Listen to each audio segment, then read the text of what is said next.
Okay, so guys, thank you so much for joining us today. This is our fourth Wix e-commerce school live training. And today we're going to talk about connecting a payment method. So during this live webinar, we're going to talk about payment methods and providers, how to choose the right ones for your business, how to get your site ready to accept payments, how to connect a payment method and provider to your site, the payments overview in your back office, in your Wix dashboard, and we're going to have a live Q&A, and I'm so thrilled to introduce you to Dwight Neptune. He's the co-founder and CEO of Beagle Drones. Hi, thank you so much for joining us today. Thank you for having me. Thank you. He's a Wix merchant, and soon enough he's gonna tell you his story. And we have Kester Thompson here with us. Hi. He's our UX writer from Wix Payments and Wix Premium. So he's gonna teach you a lot about payments today. We're gonna have questions. I'm going to ask them the questions that you guys have sent us in advance. So thank you for that. We try to build the presentation according to your questions. And in the live Q&A at the end, I'm going to ask Dwight questions from you guys. So please feel free to ask us questions in this Q&A button on the side. There's a huge team of Wix Payments and Wix stores of great people who are going to answer those questions, and we will address some of them live. So thank you so much for joining us. This session is recorded, and no need to take notes. Right when we finish, you can watch the recording on Facebook Live. So although you can't be seen or heard, you can definitely ask us questions in the comments here on Zoom or on Facebook Live, wherever you are right now. Thank you so much. And Kester, let's start. Okay, I'm going to share my screen. Right, and he's actually sharing Dwight's website. So Dwight, maybe you can tell us a little bit about your business because it's such a cool one. Yeah, sure. So, excuse me, but we are a drone startup. So essentially what we focus on is just making really cool tech products that help people explore the world. And one of the first things being drones, and a specific type of drone called FPV, where you fly it by putting goggles on your face so you get a direct feed from the drone. The drone itself is very, very agile and is capable of speeds over 80 miles per hour and allows you to do things that no other drones can't. Essentially what you have is a floating camera that you can maneuver anywhere you want and goes almost as fast as you want. So it just gives the user complete freedom either to explore, whether they're searching something or if you're a creator and you just have a lot of ideas that can't be replicated easily. That's what we basically allow people to do. This is so cool. How long have you had this company for? When did you start it? This is our third year. So we technically started it in 2017. That's when we launched our first product, which was in April. It was the beta version. We didn't even sell any. It was just like announced, and we worked with schools because they had a larger pool of students who would be able to test it out for us, help us build it. 2018 is when we fully got version 1 up and running. And then last year is when we announced the final version of the drone kit. And towards the end of last year, we announced the Neo, which is a smaller version. And then we refreshed with the Neo 2 around Christmas time, so just a few months later. And about 3 weeks ago, we launched the Drone Kit 2, which is significantly more advanced than the original drone kit. It increased its top speed by about 20 miles per hour, increased the range severely. And that's where we're at now. And we have a lot more products lined up that we're really excited for. So we're looking forward to that too. Wow, super interesting. Who are your customers then? Is it, you said education and schools, and like what age are they? Or so usually our customers, well, we mainly have 3. So one is the content creator or filmer. Content creators usually have several different types of cameras and lenses, and they've had the basic drone that only allows them to go, forward, backward, left, right, up, and down. And they've been looking at FPV drones, and we make FPV really simple because that type of drone, if you wanted it, you'd have to build it from scratch as of right now.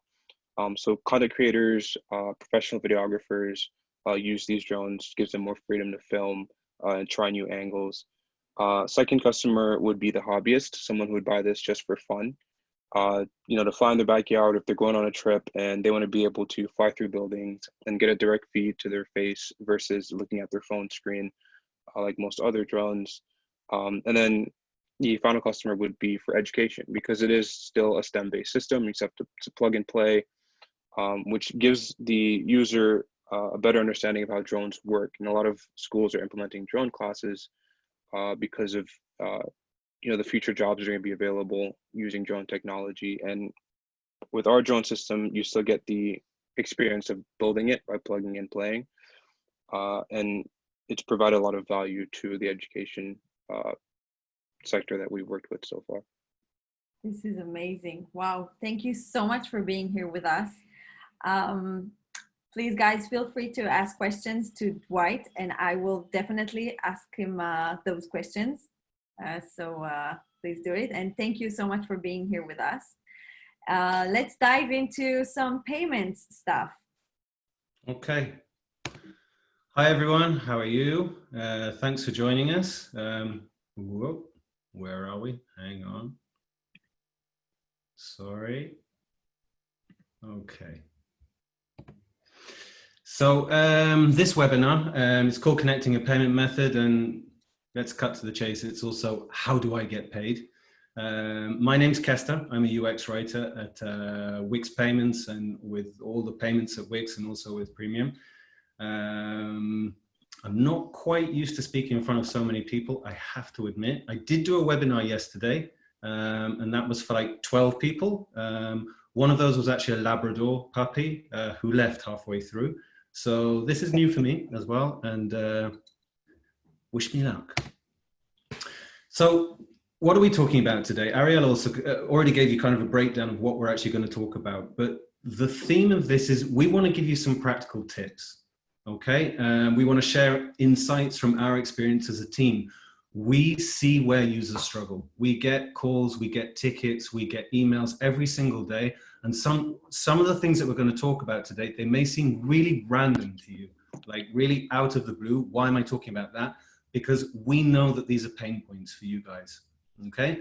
And let's face it, let's be honest, payment methods and providers and, banks, money, finance, it's intimidating. There's a lot of really scary language, stuff gets legal, stuff gets very, very technical. Nobody likes it. It's not fun dealing with it, but you need to get paid.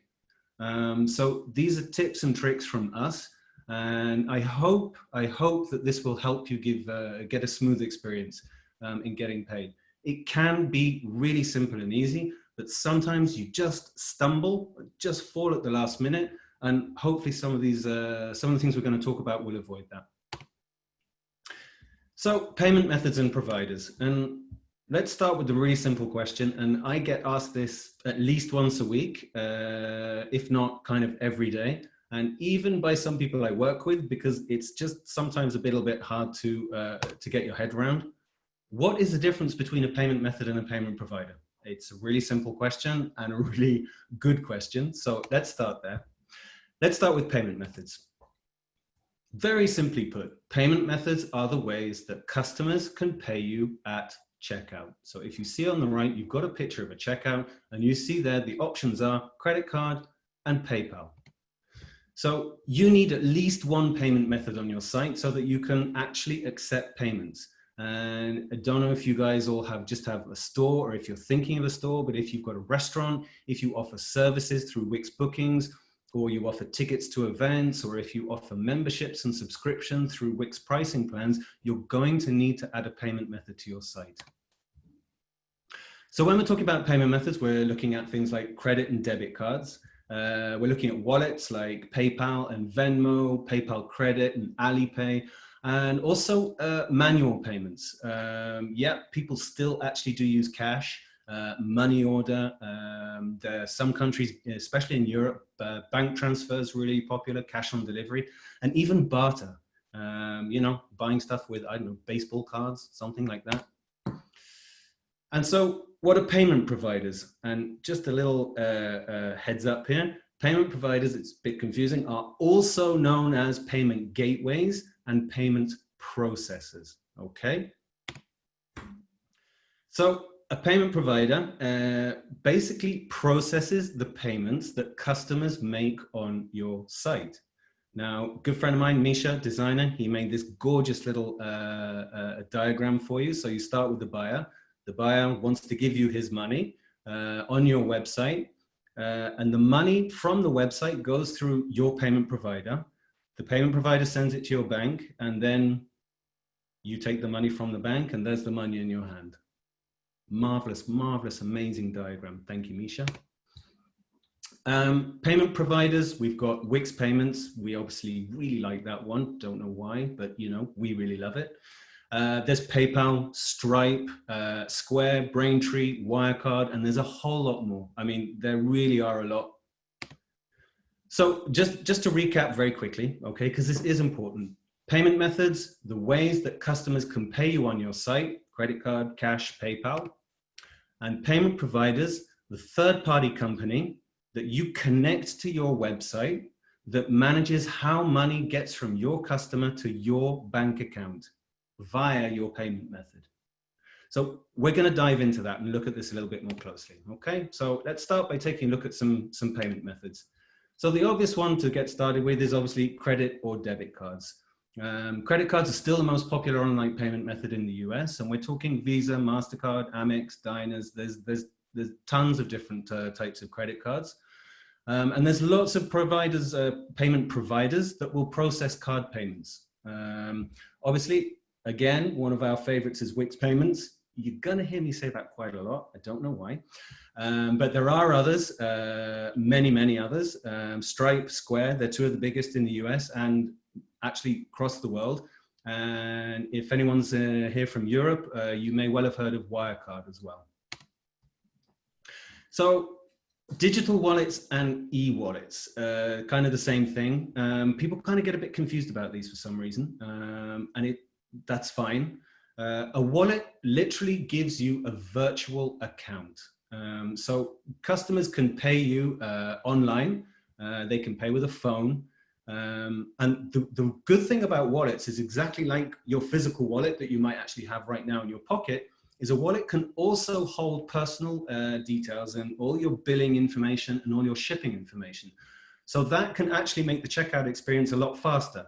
So you don't have to fill out all your shipping details every time. You don't have to write your address. And I don't know, you want to buy a bottle of wine online.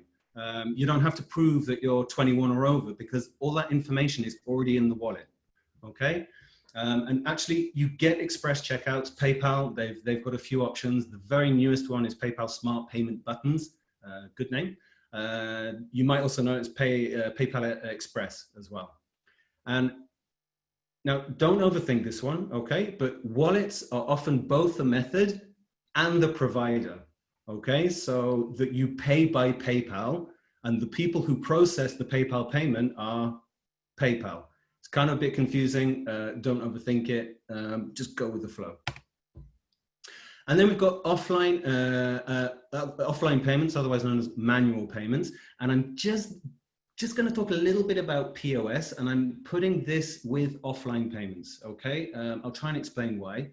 So when we talk about offline and manual payments, we're talking about cash, check.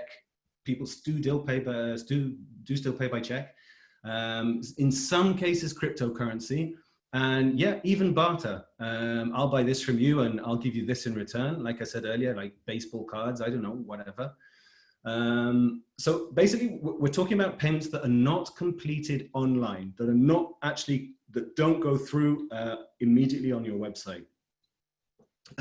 And we find that these are actually still very popular for things like classes and in our booking services. A lot of people like to turn up to a class and actually pay right there and then, maybe with cash or check, or even through a POS system. For e-commerce use, offline payments like cash, check, etc., they're more suitable for actually like your brick or mortar location, or if you're selling on person. And actually, this is the same for POS as well.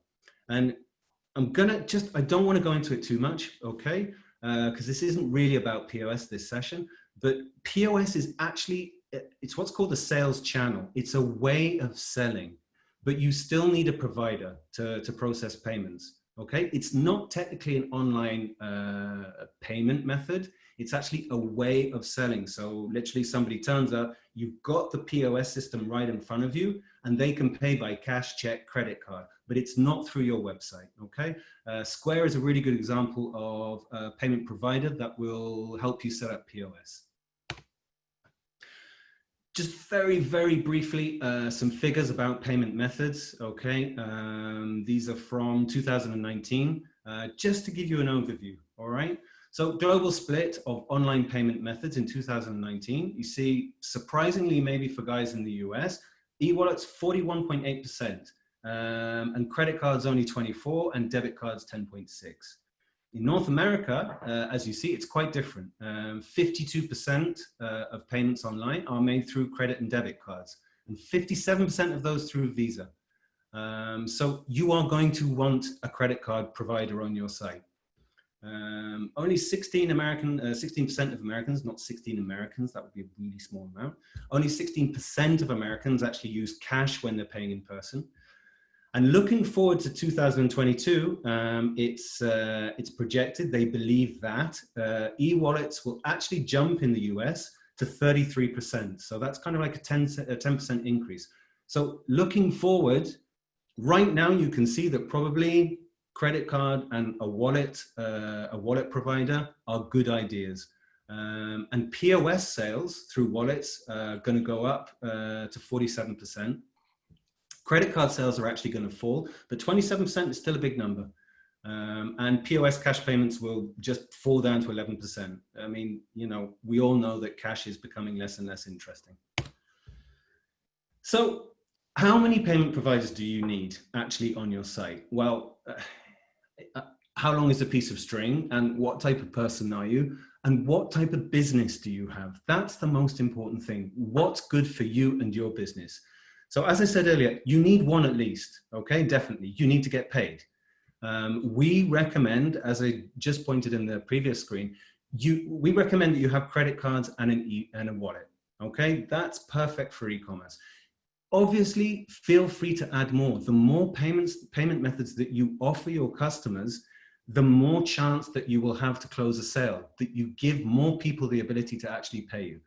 However, if you're anything like me, who's just terrified of anything financial and banking, maybe you don't want to deal with multiple payment provider accounts. It can be a hassle. Some people love it, some people hate it. But from me, and this is like our recommendation, it's not a must, you don't have to. We recommend credit card and a wallet, okay? Ariel, I think you had a question. Yeah, so I'm wondering if am I right to think that a method provider is for the merchant to set up in order for him to get the money, and a payment method is for the shopper when he purchases something on my website? That's actually a really nice way of looking at it. So what you were saying is like the payment provider works for the merchant. Yeah, that's the way that the merchant gets his money, and the payment method that's what your customer will actually see. So, for example, if you're processing credit cards through Wix payments, when your customer gets to checkout, he's not going to see Wix payments. He's just going to see the option to pay by credit card. He doesn't know who your provider is. Okay, it's a really nice way of looking at it. Thank you, Aya. Do I just joined us, so maybe he can tell us what kind of payment provider did you use when you set up your business in the first time today? I use Stripe. So we connected Stripe and PayPal. That's the only two that we use. The only other, I think one time we did like an event and we tried to get payments done in person. So I know like they have the you guys have like the Wix in-person payments. Like you just record it as a sale. But yeah, those are the main two is PayPal and Stripe. it was really, really easy to connect. I just logged in and then logged into Stripe and hit connect, and that was it. Yeah. So for anyone who doesn't know, Stripe processes credit card payments. They actually do a lot more than that, and we're going to talk a little bit about that. But basically, they're known for being a credit card processor. And as you see, Dwight has credit cards and PayPal, a wallet on his website. And like Dwight said, it's kind of almost frighteningly easy to open an account. It's really, really simple. And most of the time, it's really smooth. But again, as I said, there are little problems here and there, and that's a lot about what this session is about. Okay. So let's move on to how to actually choose your payment provider. So we came up with a list of 7 things that we reckon that you should try and consider when you're choosing a provider. When you choose a bank, for example, you don't just go to the first place you see. You do a bit of research and you understand what's right for you, and then you choose your bank. So I really encourage you to research, do your homework. It doesn't need to take too long. Ask other people what they use and do a little bit of research online, okay? So let's move on. So first thing to consider is obviously your business location and currency. Why is this important? Because some providers operate globally, like PayPal and Stripe, and others operate only in certain countries. Right now, Wix Payments is covering many countries in the globe, and we're looking forward to opening in many more countries very soon. But we're not there just yet. We're still very, very young. So make sure that your business location is correct, okay? So that you get the right options for you. Just on the off chance that maybe you're on vacation. Obviously, with Corona, you're not probably on vacation right now. But maybe you're building a site for somebody else and you're in a different country. We almost always get it completely right, your country, but just double check, okay? Now, really important is that your payment provider must be able to work with your site currency and with your bank, okay? And it needs to be compliant with local business and banking regulations. So your payment provider needs to be able to have a relationship with your bank so that money can be transferred. Ariel. Thank you. Thank you. Sorry. She's asking me really tricky questions. No. So again, thanks for those that submitted those questions ahead of time. So people were asking us, what happens if I want to sell internationally? And I know Dwight here has been selling internationally. Maybe he can share a little bit about his experience. I would be really sure. happy if Dwight would answer a question instead of me. That would be great. Yeah, so like Kester said, it's, making sure that the options that you have to accept payments works in different countries, because they don't all work overseas. One of the best we've seen is PayPal. It literally works everywhere.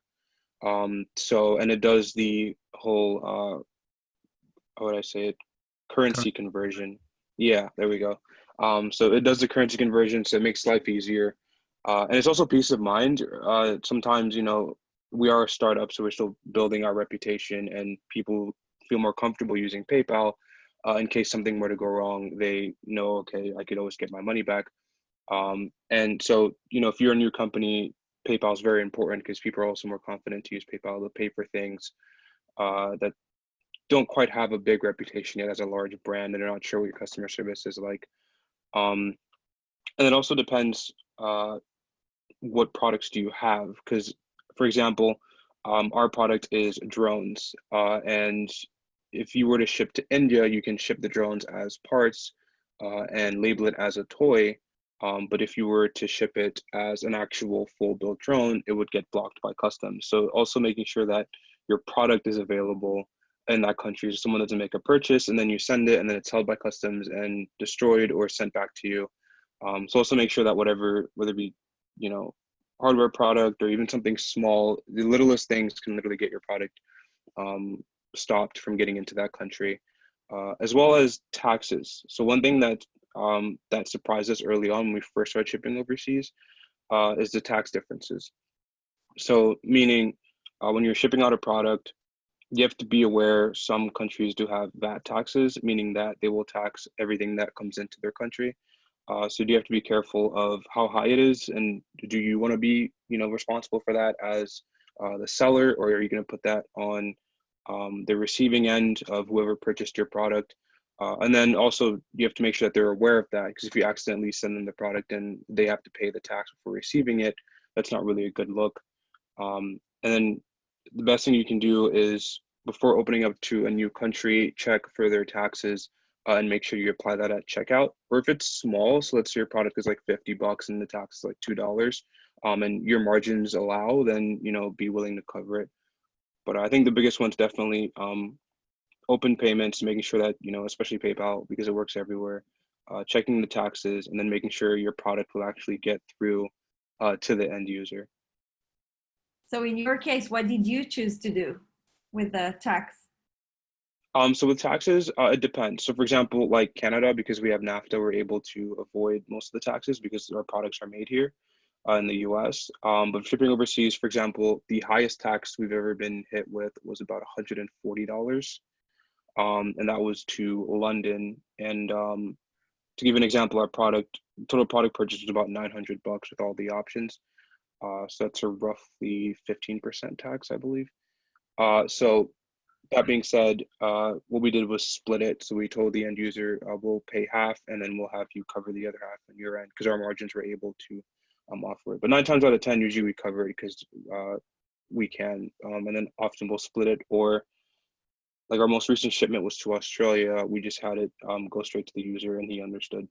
So it depends per country. You just have to be dynamic in how you manage the taxes per country. Thank you. Thank you so much for your insights. Very, very helpful. Thank you. So I think Dwight basically gave the answer.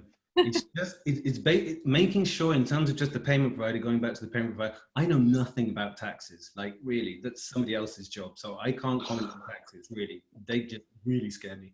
But just going back to the payment provider for a second. So for example, if you're in the UK and you want to sell to the US, you need to make sure that your provider can take payments in dollars and convert them to pound sterling so that they can get to your bank and into your pocket. Okay. So again, like Chris, like Dwight said, PayPal, great example. So yeah, going back to business location and currency, it's not just about your site. It's also about where you are a citizen and where your business is based, what's called your registered entity, and where your bank is. Okay. So let's move on quickly. The payment methods that your provider works with. What kind of payments does a provider process? Now, some providers actually work with more than one payment. I already said that Stripe does that. So in Europe, for example, Stripe can offer you credit card processing and will process payments through SoFort and Ideal. Just for those guys in the US, SoFort and Ideal, they're two types of payment methods. They're actually two companies that they work with bank transfer. They're very, very popular in certain countries in Europe. So you can actually do all of that through Stripe. Transaction fees and rates, otherwise known as processing fees. This is everybody's favorite. Okay, cards on the table. Providers also need to make money as well, okay? And this is how they do it. The standard processing or transaction rates in the US, it's between 2 to 3%, more like 3% per transaction, okay? So you will also be charged a fee per transaction, which is usually around 30 cents. Sometimes it's a monthly fee, but let's not go there. It's kind of quite old school. Normally it's a percentage and 30 cents. So Wix payments, for example, in the US, we charge 2.9% and 30 cents per transaction, which is exactly the same as Stripe and PayPal. For some reason, the rates in Europe tend to be lower. I think it's the amount of red wine that they drink. I'm not sure, but they have the good life. Minimum transaction order. You should just check that your provider has a minimum transaction amount. Like if you, for some reason, you have something on your site that's 25 cents, 50 cents, Just be careful, and they do vary between providers and locations. Wix Payments, we have a minimum transaction amount of $1. Okay. Restricted goods and services. Okay, this is a big one. Okay, if you're going to pay attention to anything this evening, pay attention now, because we see so many people fall at this precise moment, and sometimes it's just they didn't know, and that's okay. So all payment providers have a list of products and services that they will not process payments for. Now, this may be because they're illegal, they consider them immoral or unethical, because they're what's called high risk because of high rate of chargeback. Chargeback is when a customer actually cancels the payment with their bank, or that they're hard to insure, or that they are also high risk, meaning that they are in a legal gray area. For example, selling CBD online, which is comes from it's one of the elements, chemical elements from marijuana, which has medicinal properties. So, for example, right, most providers won't process payments for guns or weapons, or for drugs, for some adult services, for financial services, gambling. For example, with Wix Payments and with Stripe, they won't accept payments for gambling businesses. And PayPal, you have to be very careful if you want to offer lotteries. They don't normally allow it. There are some good options, like if you have a site on Wix and you want to sell CBD, you can process those payments through Square. You do get a higher transaction rate for CBD. It's 4.2% and 30 cents, but most other providers won't let you do that. And just as an example of how random things can be, we had a lot of problems with hair extensions, okay? Hair extensions are considered a high-risk business. Yes, hair extensions.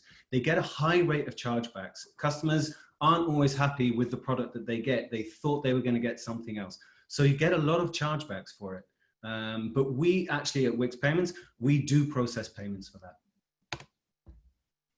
So bottom line of the restricted goods and services, check your payment provider's restricted businesses before starting to sell online. Really do go and check, okay? Most people never check terms and conditions.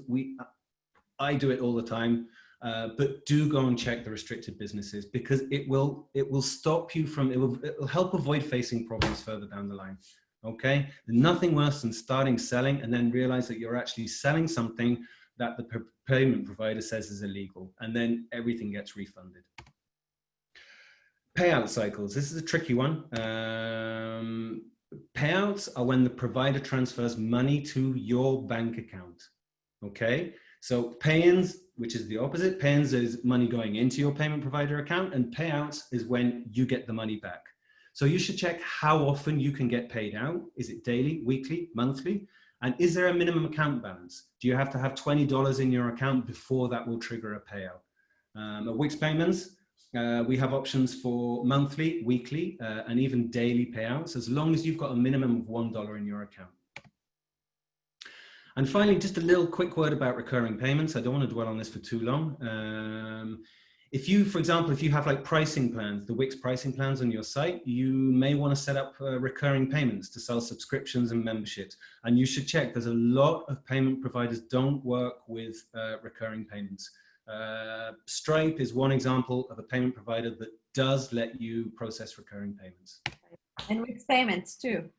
And Wix Payments very soon. Okay, I have two questions for Dwight. Someone was asking about shipping provider. I'll give you the full question. So someone was asking have you ever experienced if your product did not get through the custom tax, then the good shipped back to you? Did you refund the customer? That's a funny question, because we're actually kind of experiencing that right now. So one of our products, usually we've never had an issue with international shipping until recently. 9 times out of 10, if you use, I'm assuming that, okay, let's just say if you're from the US and you're shipping internationally, do not use the postal service at all. Because the way it works is they'll transfer it to whatever local postal service is in that town. And it depends where you're shipping it to. Some countries are not as, how do I put this? Not as set up properly in terms of their shipping or local shipping. And some products, like our products, are fairly pricey. So we usually just use DHL or UPS or FedEx. And if anything goes wrong in customs, they always call you to let you know that you're missing something, or you're missing some type of paperwork, or something doesn't make sense, and then we just email it over. So I think building a relationship with whoever you're shipping with is very important. So make sure that you have a business account set up, and then they will usually, at least with the USPS, they will give you like a dedicated number for priority customer service. Now back to what we're experiencing right now with DHL is that we shipped out an order, just one actually, to Brazil. I think it was last Thursday. DHL ships really fast. It's usually 3 to 5 days, and by Friday it was already in Brazil. But it's been stuck in customs since Friday, and it's now it's Thursday, right? So yeah, so you're now looking at 6 days of being stuck in customs, and we don't know why. So we'll be calling DHL today to figure that out. But like I said, definitely having a great relationship. Like, we know who to call at DHL and get it sorted out. So don't use your local postal service, and just make sure you really have a good relationship with your international shipping provider. Great. So you just answered another question. It's like, who do you use for shipping? So thank you. Oh, yeah. Thank you. Great. Okay, question for you, Kester. Away with it. So somebody was asking, I've heard from some people saying someone who does e-commerce would need a business license, college degree, lawyers, and so on. Then I've heard that the state does not require all of that. What would be your opinion on this matter?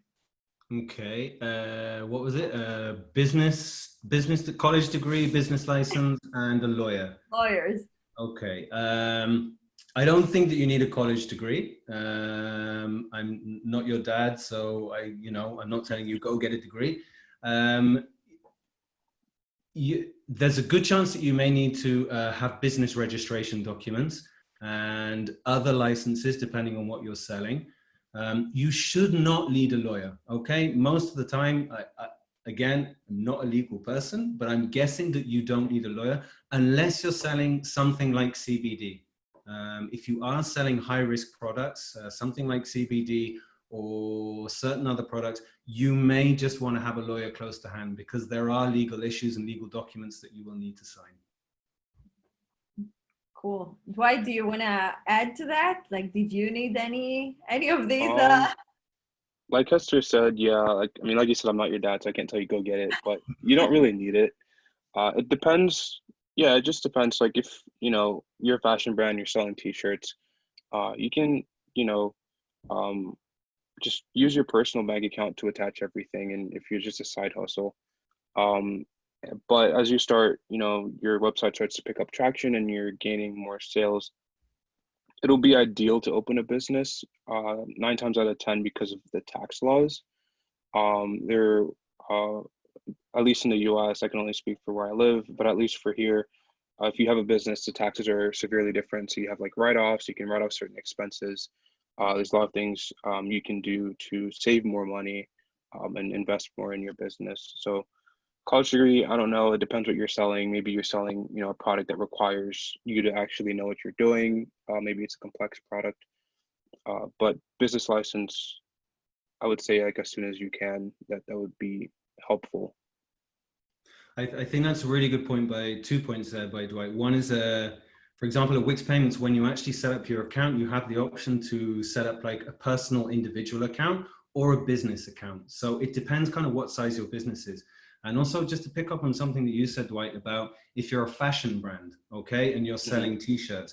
Now, talking about licensing, if you're selling like a label, if you're selling t-shirts from Nike or trainers from Nike, you will actually need documentation to prove that you're an authorized seller.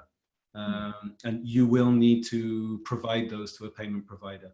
So again, this falls into the kind of read the small print, okay? So I'm going to move on. Okay. Getting your site ready to accept payments. Now, when I was talking about things maybe sounding a little bit random, and I hope that Dwight is going to back me up here when we finish this little section. Yeah, sure. This is some really important stuff that a lot of people forget, and it will trip you up when you're trying to set up your payment provider account, okay? So you're opening an account with a financial institution, okay? Simple. And they are going to check your website. You check them, you check their figures, you check their history. They're also going to check you. You're entering into a partnership, a relationship with these people. They will also check you as well, and we're going to talk about that in a little while. And them checking your website, it's totally normal. Everybody does it. And what they want to know is that your business is real, that you're genuine, and that you're not selling anything restricted or prohibited. They just want to make sure that they're not going to lose money and that you are who you say you are. So there's some really simple tips for you, okay? When you're getting your site, when you're building your site, make sure that you have your contact information on your website. You send me a t-shirt, or Dwight sends me a drone, and I'm not sure if it's the drone that I ordered. How do I get in touch with Dwight? How do I call him and say, dude, I'm not sure about this drone that you sent me? How do I do that? If you don't have it, it just looks a bit suspicious, and they don't like it, payment providers, okay? Clear, accurate product information and pricing. If you're selling a drone, make sure that you describe the drone exactly what it is and why it's different from the other drones and how much it costs. Okay, it makes you sound like you know what you're talking about, because you do know what you're talking about. Shipping and delivery information. How's the stuff going to get to the customers? How long will it take? What are the options? Your privacy policy and terms and conditions. These are very important and required. I don't know if you can see down the side here, there's like the GIF of somebody going through checkout, and right there, you just missed it. There's actually a checkbox. I agree to the terms and conditions, okay? Those are your terms and conditions. Refund, return policy. Dwight, exactly like he was saying it, you didn't say you sent me the wrong drone, but how do I get a refund? What happens with that? How does that work? If you can actually express that on your website, it will make everybody feel a lot more comfortable about buying from you. And customer disputes, okay? I ordered a blue t-shirt, you sent me a red t-shirt, I say I'm right, you say I'm wrong. We need to open up some dialogue. How does that work, and how does it happen on your website? And then a chargeback policy. If I want to cancel the order because I'm not happy with what I got, how does that work, and how are you going to respond to it? And believe me, if you have refund policies, customer dispute policies, and chargeback policies, people will actually trust you. They know that they have somebody to talk to and that you're a responsible website. And so will your payment provider, okay? They expect you to have that information on your website, and they'll check. And one last little step, you actually need to have your site upgraded, okay, with a Wix premium plan, and one that allows you to accept payments. So, how to connect a payment method to your site? Okay, so there's somewhere in Kiev right now, there's a very, very nice man called Roman. He's sitting in his daughter's bedroom, I can tell you that, I know, which is pink and purple, and he's very nice man. And he actually went through this flow for you, and he's recorded it. So we're going to have a look at that right now, and just see how actually simple it can be. Okay, so I'm going to hope that this works. Let's see. Okay, so here he is in the dashboard, okay, and he goes to settings and accept payments. Here you go. And if you see right there in the top right-hand corner, okay, that's the business location. Okay, you just need to check that that's in the right place. What we were talking about earlier, making sure that it's the right location for you. And if you can see, I'll just let that go. Okay, Roman just opens that up for you to show where does he live, United States. Okay, so here you see that it's marked, and it will come ready marked for you. These are the best options that we consider in the United States is credit cards and PayPal. Okay, it comes pre-checked, and all you have to do is press that button, and boom, there you go. You've got them. They're now connected to your site, and it's your responsibility then to go and complete the setup. Okay, so here's Roman. He's gone into the complete setup, complete account setup.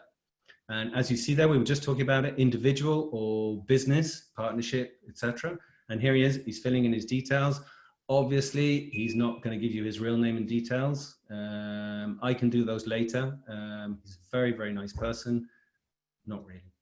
He's a very nice person, but I'm not going to give you his details. That's what I mean. So here he is going through there, date of birth. And this, by the way, this is the Wix Payments setup form. Just see how simple it is. Social security number, bank details, so that we can actually transfer money to your bank account. So obviously, very important that you give us the right bank details. You're accepting the terms, and there you go. My products are not included in this restricted services. So there you go. He's now set it up, and we will now verify that information. Okay, we're going to verify that Roman is who he says he is, and we'll check his website to make sure that everything is as it should be. So talking about verifying Roman and everybody else, we need to talk about a little thing called KYC. Okay, KYC is an industry term, it's a financial term, and it literally means know your customer. And KYC are the checks that a payment provider will make to verify that you are who you say you are, and to verify your identity and your business.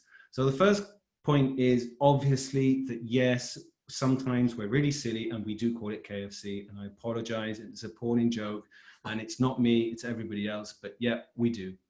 Number two, just like they check your website, okay, to make sure that all that information we discussed is on there, they will check you and your business. They will check, they'll check your, well, here you go. Look, they're going to ask you for your ID. They're going to ask you to upload bank statements or documentation. If you're a business, they will ask you to upload your business registration documents. And if you have business partners or shareholders, they may even ask you for the ID, for their ID and details. Now, what gets difficult is that they don't always ask you that immediately, and they don't always ask it for you at the same time. And it's kind of weird, okay? What happens is you start selling, and then you get to $500 worth of sales, and suddenly they get in touch with you and say, hey, you've sold $500. We need some proof. And so they'll ask you to upload some documentation.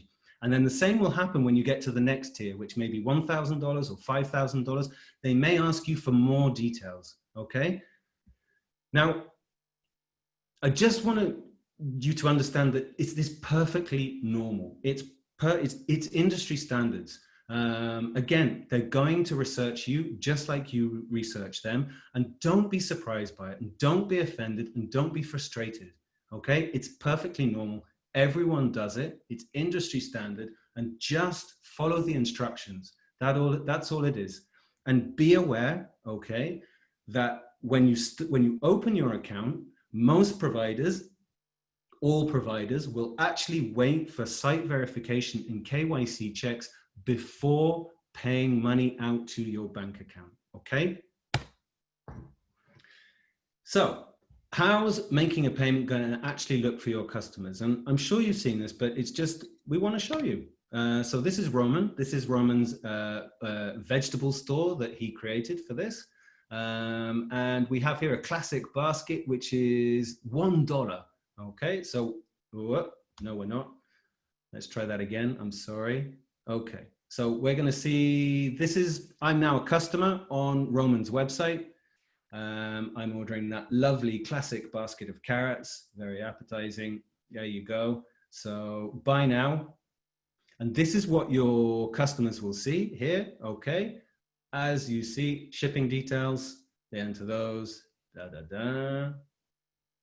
state, California. Okay, so free shipping and payment. There you go. Those are the options that Roman has on his site from earlier, credit card or PayPal. He's choosing credit card. I'm choosing credit card, or whoever's buying. There you go, filling in the details. If I'd chosen PayPal, I would have gone to the PayPal website just to finish and then come back here, review and place order. And there you go. It's that simple. So as I said earlier, all your customer actually sees is pay by credit card or pay by PayPal. Ariel, do you have a question? Sure. What if I already have a PayPal account? Can I connect it to my site?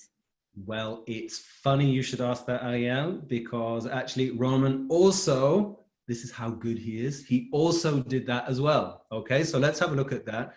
Obviously, PayPal is very popular, and you may already have a PayPal account, and you want to use that one rather than setting up a whole new one. So let's see how easy that is. Okay, so I've chosen, Roman's going to show you. I'll let Roman do the talking. Okay, so there's PayPal, set up my account to activate. And as you see, okay, I've got two options. I've got create an account with PayPal, or I've got connect an existing account with PayPal. Okay, so Roman already has a PayPal account, so he's going to connect that one. He adds his email address, which is the email address from PayPal. Connect. He goes out to PayPal. There you go. He's now in kind of like PayPal. And he's in the United States. He's added his email address. He logs into his account. And there you go. He's done. He comes back to Wix. Nice. And Roman can now start accepting payments with PayPal. Amazing. That yes, quick. people keep asking if this is recorded. So yes. Yes. We But will it's a live recording. That is how quickly it happens. Okay. Right. So we will send you this. Like, yeah.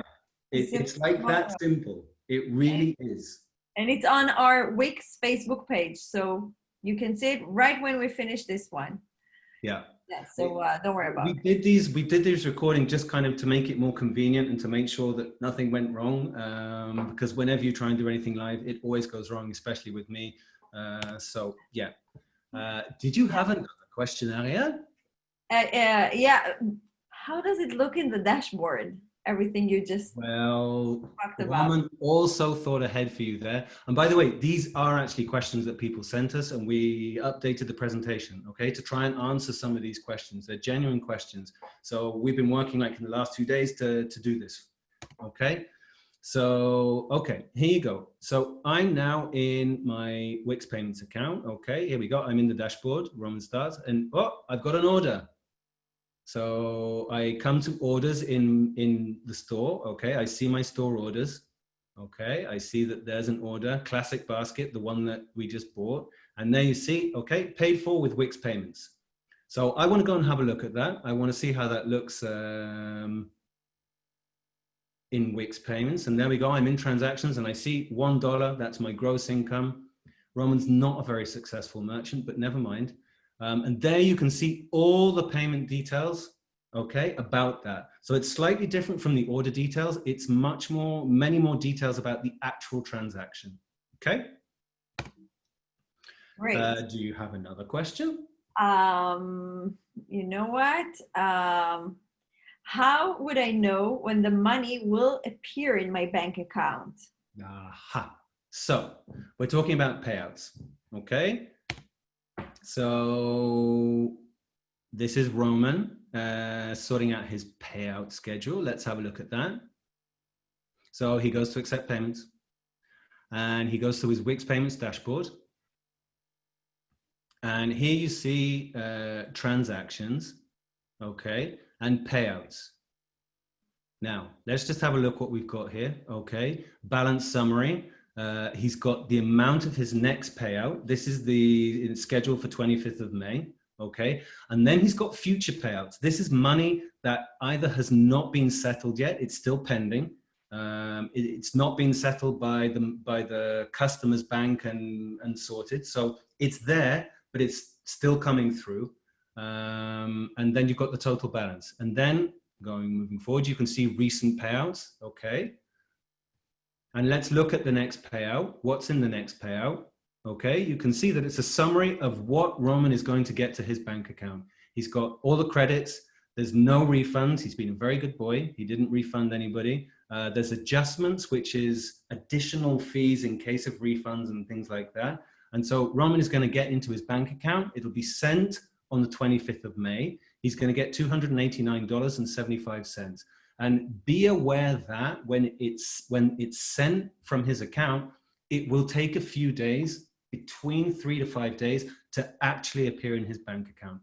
It's totally standard. That's the way that the banking world works. We all know that. You make a payment, it takes a few days.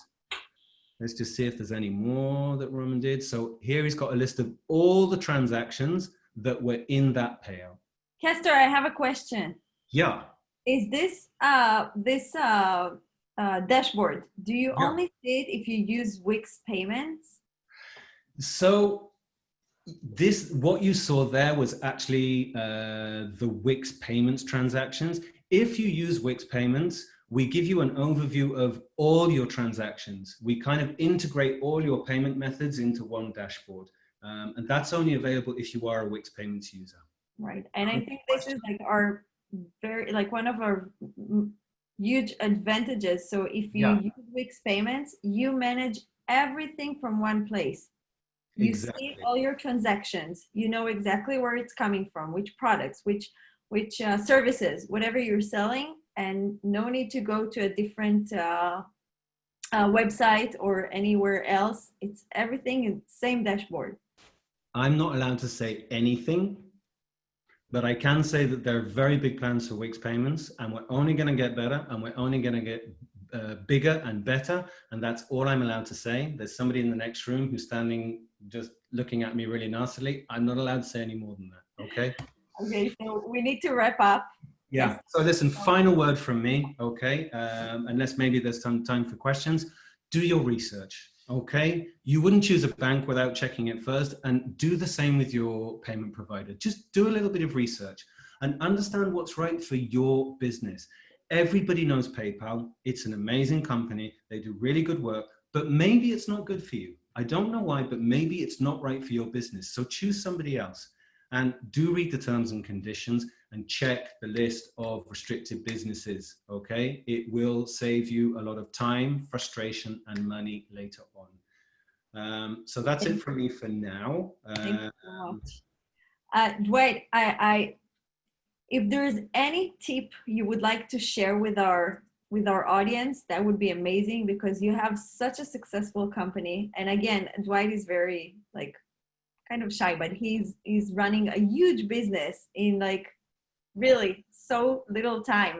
You just built this company, and it's doing really, really good. I'm not going to share the numbers, of course, but we're so happy. We're so happy for you. So any tip for those who are just starting their company now?